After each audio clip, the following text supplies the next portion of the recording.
Estudante de filosofia, eu sou o professor César Mangolin, aqui do lado o professor Alan Santos. Olá, vocês já conhecem bem.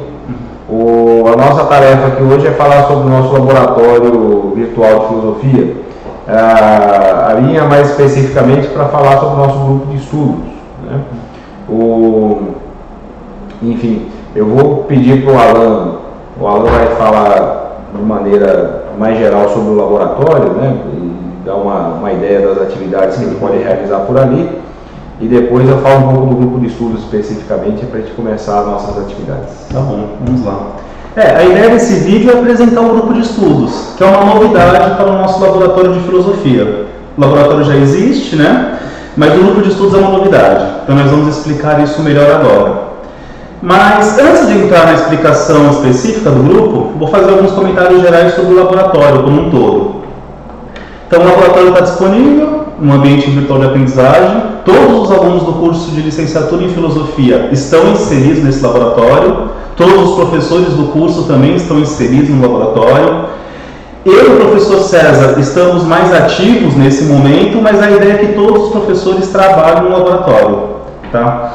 Então, o laboratório virtual de filosofia está dividido em 4 partes principais.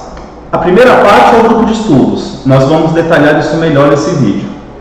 A segunda parte nós chamamos de temas contemporâneos, né? Nós criaremos algumas discussões contemporâneas, tá? Como raça, gênero, meio ambiente, e vamos discutir esses temas da atualidade a partir da filosofia, dos textos clássicos e da filosofia contemporânea também. A ideia é fazer a filosofia para discutir a realidade. Nós vamos fazer isso nessa segunda parte, chamada de temas contemporâneos. E tem mais 2 outras partes que se chamam filosofia e pesquisa e filosofia e ensino. Em filosofia e pesquisa, a ideia é divulgar sites, divulgar periódicos, material da área de filosofia, para que possamos conversar um pouco sobre isso. E filosofia e ensino é um outro tema muito importante, o curso de licenciatura, e que também será explorado na sala de TCC, num outro momento, num momento oportuno. Então essas são as 4 partes principais do laboratório. Mas as 2 primeiras partes, grupos de estudo e temas contemporâneos, exigem mais participação dos alunos. Tá? Então fiquem bem atentos para essas 2 partes, as 2 primeiras partes. E nós vamos discutir agora um pouco a estrutura do grupo de estudos. Tá? Vou passar para o professor César, porque a sugestão do tema veio dele, que é discutir Epicuro, que é um autor importantíssimo e pouco explorado no nosso curso. Então nós vamos aproveitar a estrutura do laboratório para discutir esse importante filósofo. Vamos lá. Tá bom. O primeiro justificar a nossa demora em começar as atividades do grupo, mas o que a gente estava fazendo não era a razão disso não é um atraso, enfim. A gente estava tentando esperar a entrada definitiva, né, dos novos estudantes, pessoal mais antigo também que estava ainda fazendo rematrícula. Então nós pensamos que no que começassem as atividades avaliativas, né, vocês fizeram a VAP, a primeira VAP a semana passada já, nós já teríamos o grupo completo, né, assim, com uma outra entrada. Então assim a gente facilita a participação de todo mundo. Vocês já tiveram, quem já é mais velho do curso, vocês já tiveram no semestre passado, retrasado, um grupo de leitura dos clássicos e tal. Dessa vez a gente vai fazer isso um pouco diferente, né? A ideia de um grupo de leitura e de estudos é para a gente pegar um texto, evidentemente, né? ler um texto e discuti-lo coletivamente, mas a ideia do estudo do texto clássico é a gente também tentar relacionar as coisas que nós estamos estudando com questões contemporâneas. Então o formato mais geral desse grupo será, né, nós vamos produzir um vídeo como esse, tratando, né, de um determinado tema, da parte de algum texto. Vamos abrir um fórum lá no laboratório, e esse fórum é de participação livre de vocês. Então tanto estudantes quanto professores podem participar ali ativamente, discutindo os temas todos, estabelecendo as relações que a gente considerar que são razoáveis que sejam feitas. Enfim, o fórum é de participação livre, ele não é avaliativo, portanto ele é destinado para quem pretende estudar, para quem pretende estender para além do espaço normal ali das nossas aulas, a reflexão filosófica, os estudos sobre a filosofia, enfim. E também um espaço importante de interação, né? Para nós todos, né? Assim, a gente com vocês e você, os estudantes entre si, conseguiram trocar ideias, enfim, né? Eu penso que esse tipo de atividade que é extra classe, embora a gente esteja à distância, mas esse tipo de atividade extra classe acaba dando um pouco de vida, de tom de vida acadêmica, né? Você se sente participante de um universo próprio nosso aqui, de debate, de reflexão e inclusive de produção teórica. Então participem disso, né? Assim, os que pretendem estudar essas questões todas, os que pretendem até ir para além disso depois da graduação, participem, que eu estava conversando com o Alan aqui, dá sempre gosto de ver gente que quer estudar, isso é muito bom, né? Isso é sempre um bom começo e um bom passo, né? E esse espaço é para isso mesmo. Bom, nesse semestre, então, nós vamos estudar um texto, como a Alan mencionou, que é a Ética do Epicuro. Esse texto foi escolhido porque, né, assim, de fato, o Epicuro ele é um filósofo pouco estudado, né, nos cursos de graduação. Ele vai aparecer nas disciplinas que vocês fazem do curso, mas aparece pouco, sem dúvida. E uma outra razão, essa mais prática, assim, né, a Ética de Epicuro é um texto bastante curto, né, e ele está dividido ali, assim, em alguns tópicos, né, na forma de aforismos mesmo. Então, isso facilita um pouco a nossa empreitada ali de estudo e de reflexão sobre esses temas, né. O que nós fizemos foi dividir a Ética de Epicuro em 8 temas. Ele não faz isso explicitamente, né? Não aparece isso no texto dele, foi obra nossa aqui, nós pegamos ali e separamos mais ou menos. Eles vão se encadeando, né, ao longo do texto.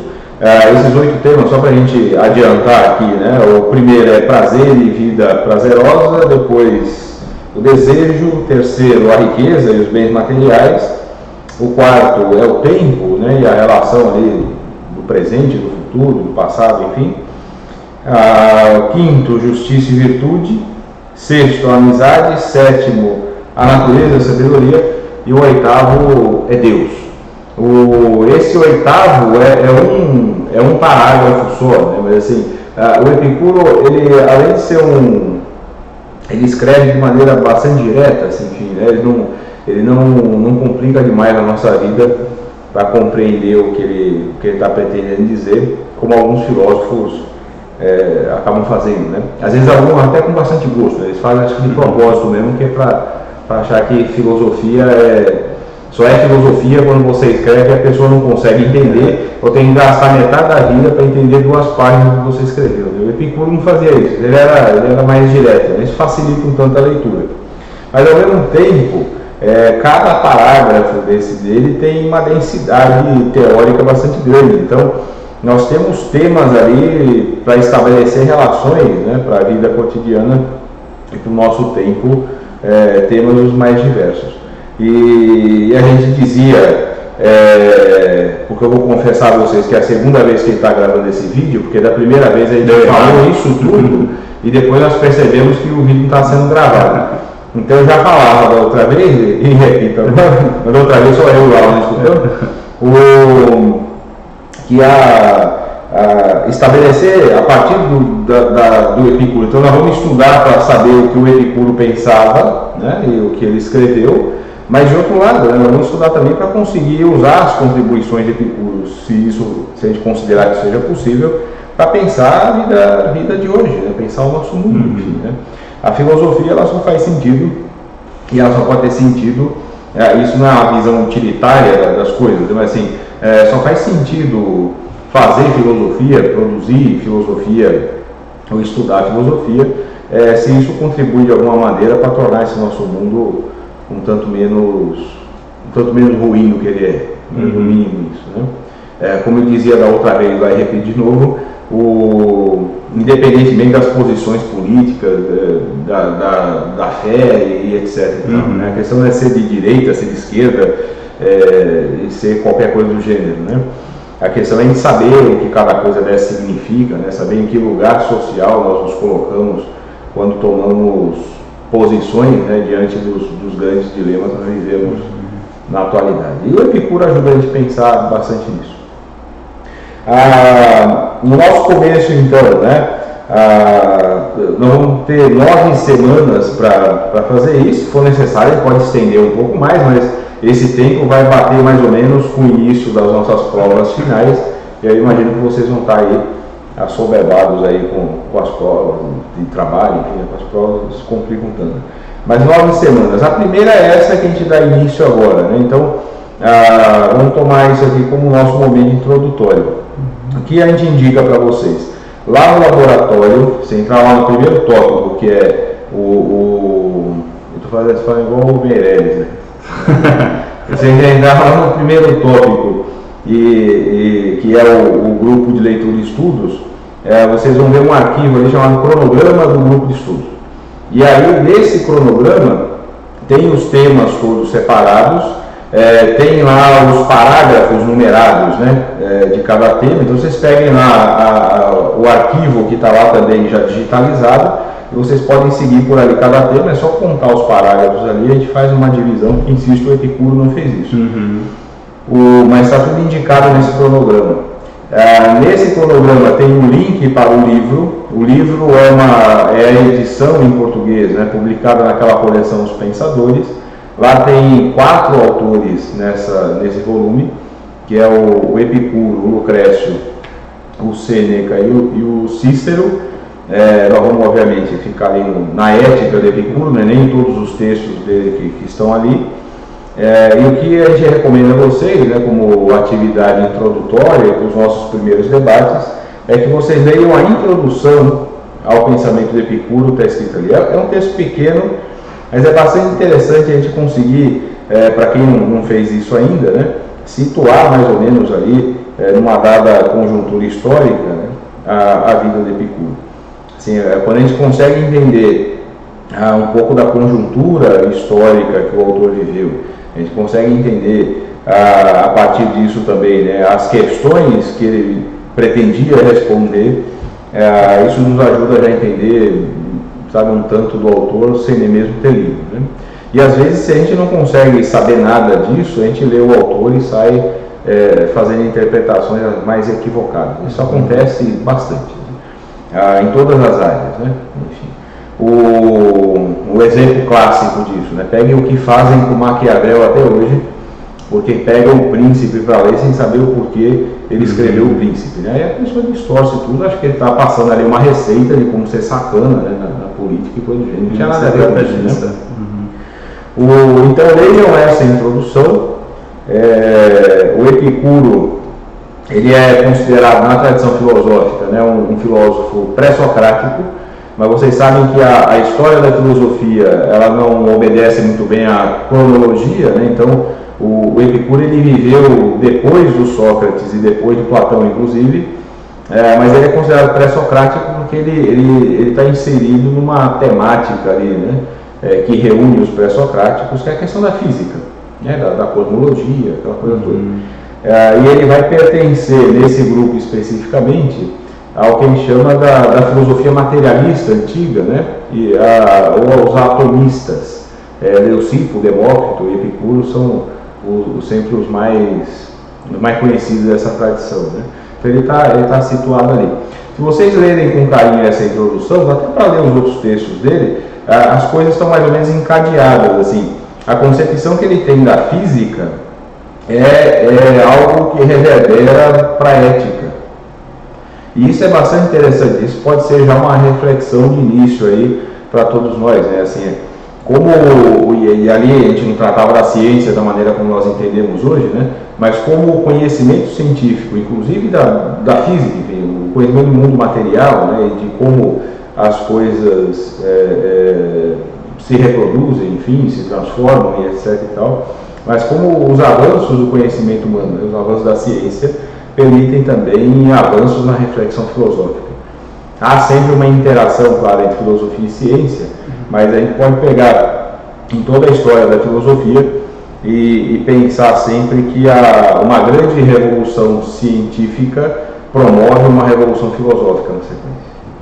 A filosofia mesmo nasceu de uma revolução científica que a gente pode chamar ali do aparecimento da matemática, por exemplo. E assim na sequência. Tem filósofos que eles seriam impossíveis, por exemplo, um Kant seria impossível se você não tivesse o Isaac Newton antes dele. Então a filosofia deve muito também ao avanço do conhecimento. Se vocês lerem o Epicuro com carinho nesse sentido, vocês vão perceber que o conhecimento que ele sugere ali, né, sobre a questão da física, dos átomos e a ideia de um movimento aleatório dos átomos, o acaso cumprindo um papel importante aí na filosofia do Epicuro, isso aí vai reverberar na ética depois, né? E também do contexto dele, né? Quer dizer, ele vive num momento ali de dominação do Império Macedônio. Ele não vai lidar com questões políticas mais diretamente, né? Você não vai encontrar no Epicuro ali uma preocupação em tratar a política de maneira sistemática ou pretensamente sistemática, como fez Aristóteles, e nem de construir o Estado ideal, o governante ideal, qualquer coisa do gênero, como fez o Platão. Ele não vai entrar diretamente nisso, né? E por razões óbvias, né? Não era o momento de se fazer aquilo ali. Mas ele vai circunscrever ali a filosofia às relações mais próximas, né? Mas insisto que isso é até um desafio a mais para a gente, né? De conseguir pensar essas coisas de maneira mais ampla e pensar isso com o nosso tempo. Por fim, assim, o grupo também, esse grupo de estudos também pode servir para quem quiser ir para além das nossas discussões ali, resolver produzir um texto, escrever um artigo, para a gente buscar, até com a nossa ajuda aqui, evidentemente, né?